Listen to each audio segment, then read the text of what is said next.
సమూయేలు గ్రంథము నాటికి ఉన్న పరిచయం మీకు కొన్ని వివరించి చెప్తాను. యాక్చువల్గా 3 గ్రంథాలు మీకు చెప్తాను. చెప్తున్నాడు.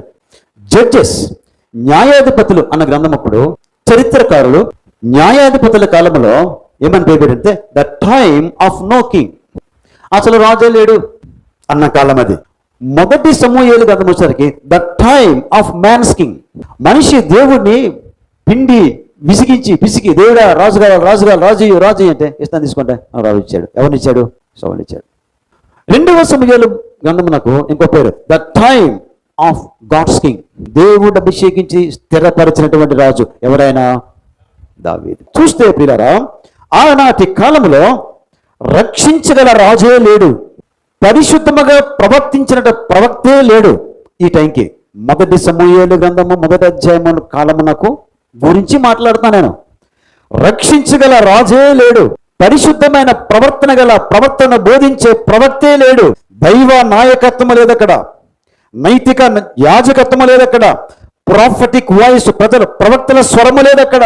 ఓ రకమైనటువంటి చీకటి కాలము. సైలెంట్ గా దేవుడు అంతగా పెద్దగా మాట్లాడడం అరుదు, రేర్లీ స్పీక్స్, అంతేగాని ఫ్రీక్వెంట్లీ స్పీకింగ్ కాదు. ఒక్కసారి ఒక వాక్యం తీసుకోండి.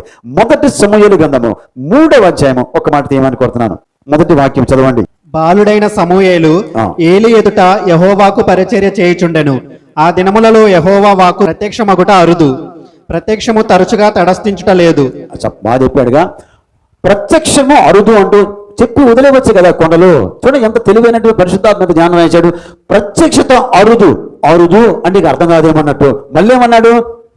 దేవుడు తనకు తాను తన వాయిస్ను ప్రవక్తల ద్వారా తన స్వరమును వినిపింప చేయుట అంతగా ఏమీ లేదు. ఏదో అక్కడ ఒక రవ్వ ఇక్కడలాగా దైవిక నాయకత్వం ఫుల్ ఫ్లెజ్డ్గా లేదు అక్కడ. నైతిక యాజకత్వం లేదు. ఎందుకు అలాంటి స్టేట్మెంట్ వాడే నేను? అప్పటి యాజకుడు సీనియర్ మోస్ట్ పాస్టర్, ఇప్పుడు భాషలో చెప్పాలంటే ఏలీ గారి కుటుంబం నైతిక యాజకత్వం ఇచ్చిందా?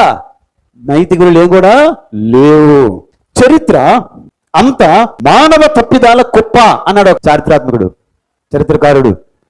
చరిత్ర అంతా మానవ తప్పిదాల కుప్ప.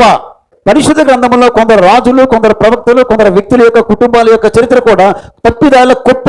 ఆ తప్పిదాల కుప్ప నుండి దేవుడు తన సార్వభౌమాధికారముతో ఆ కుప్పల నుండి గురి తప్పనే అద్భుతమైన ఉపదేశాన్ని ఈ రోజు మనకు మొదటి సమూయేలు గ్రంథం 1వ అధ్యాయంలో దాచి ఉంచాడు.